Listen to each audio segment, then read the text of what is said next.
He's leading the GOP presidential race. All the attention right now is on allegations of sexual harassment against Herman Cain. So what's a front runner to do? Our political experts weigh in. Welcome back to American Morning. A third woman has reportedly stepped forward to say she, too, was the victim of unwanted advances from Herman Cain. For Cain, it's one more example of what he calls an appalling smear campaign, one he blames on a Republican rival. When pressed by reporters yesterday for answers, Cain got a little testy.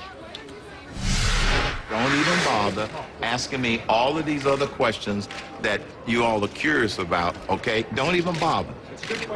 But are you concerned about the fact that these women do want to, What did I say? wants to come forward? Are you concerned about... Excuse me. Excuse me.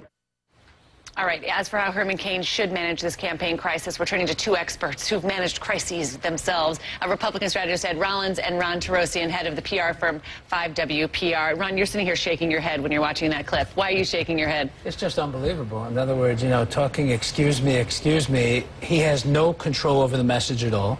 He's allowed a sexual harassment scandal story to now go on for 4 days, and it's going to keep going and keep going until he handles this issue, until he speaks to it, until he addresses what's going on. He's just completely missing the boat. Part of the issue is we're not sure what he's saying he didn't do because we haven't heard directly from these women about what they're saying he may have done. So it's this scandal that just keeps boiling. There's no clarity at all. When you look at that first shot of him, he's like a deer in headlights. I mean, this man had 10 days to prepare for this story coming out. We still don't know what happened. He still hasn't addressed the issue. And if you watch that clip, you know, you see his security people sort of pushing reporters out of the way. How long do you think that's going to go on?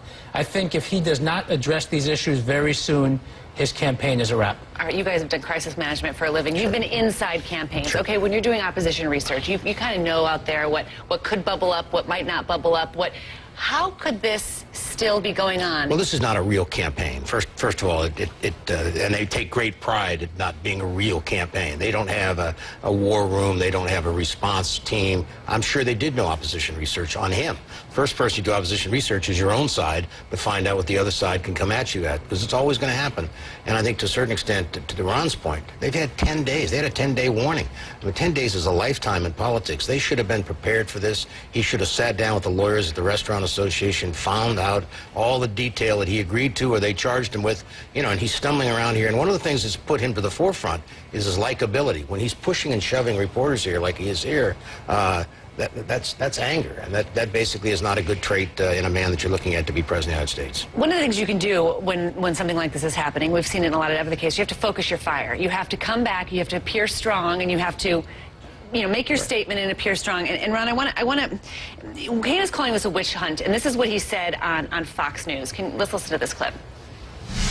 Do you think that race, of being a strong black conservative, has anything to do with the fact that you've been so charged? And if so, do you have any evidence to support that? I believe the answer is yes, but we do not have any evidence to support it. And then there's the blame of the Perry campaign, and then sort of this left-wing media attack making you got to focus the fire if you're going to fight back. Whether it's left-wing media bias or whether it's racism or whether it's Rick Perry's campaign chief, bottom line, who cares? Did you do this? Did you not do this? What happened here? I think all of this semantics is not relevant to what actually happened here. And, you know, in many ways, I think it's a Republican nightmare reliving itself. When you look at the Sarah Palin selection of a few years ago and the pregnant teenager, which nobody seemed to know about, you know, this is just the same nightmare being repeated from a communication standpoint, and he's still not getting it. How does he get over it? Well, he has to respond. He has to have a press conference and open this thing up once he knows all the facts and tell the truth. So far, there's been no truth-telling. It's their fault. It's false charges, all the rest of it. Well, two women at two different times went in an organization and filed charges against the CEO. There's something there that will come out, whether he wants it out or not. And they paid him off, and at the end of the day, it's now become a political issue, and as It's going to grow and grow and grow. The National Restaurant Association has to agree to any kind of waiving of the confidentiality there. I mean, what does it give? They don't get anything from it. Well, the bottom line is he should sit down with them. He's been the chairman of the organization. He's been the CEO. He's obviously got friends on the board there, and say, I need some help here. I need to know what this is. I need to get the story out. Because if he doesn't get the story out, the media is going to go look at it, and they're going to get the story out. Does this matter to his supporters? Sure, because his supporters were the supporters who were for Trump and for Bachmann and for Perry and then came to him. They're moving all over the place, and many of them are religious right. If there's any focus here that basically shows sexual harassment or some bad behavior, some of them are going to move away from very quickly. This country loves redemption is the other thing. So if he played this right, could he get over this? Look, let's not forget, Bill Clinton obviously had a sexual issue while in the White House, and he recovered, and he had great ratings. It wasn't unwanted sexual advances. It was different, Much different. But I'll give you two crisis communications nightmares which grew from relatively small issues. Tiger Woods, which became bigger than the death of Michael Jackson, bigger than the Princess Di scandal over not anything illegal. And you look at Tiger Woods. Tiger Woods cheated with a bunch of women. That became a 3-month story. So both Tiger Woods and Anthony Weiner became national stories over relatively what should have been a 2 or 3 day story became long nightmares. I think Herman Cain is making exactly the same mistake right now. And he's not going to be the nominee of our party. He's going to be front runner in polls for a period of time, but no one ever thought he was going to win this thing. And at the end of the day, he didn't have the campaign or the organization to do that, which we're seeing now. But he's going to basically diminish himself dramatically if he doesn't get Bachmann. You're a discipline guy. I mean, you went to the Bachmann campaign to restore discipline, to bring discipline to that. Did you succeed in getting discipline in that? Do you think that Herman Cain's team lacks discipline too? Sure, and part of it is they're not experienced veterans of running campaigns, and they spent all last week worrying about the stupid commercial that the campaign manager put out, which was a dumb commercial, him blowing cigarettes, instead of focusing on this issue.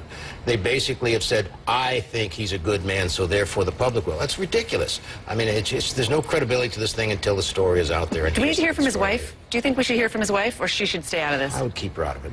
I would as well, but he's got to address this issue. It's not going anywhere. Ed Rollins and Ronn Torossian, nice to see you guys this morning. Thank you so much. Don't forget, tonight at 6 Eastern, CNN's John King is going to interview Texas Governor Rick Perry. It'll be the first time we're hearing Perry's response to Herman Cain's charges that he's the one behind the leak of the sexual harassment controversy. That's tonight, 6 Eastern, John King, USA.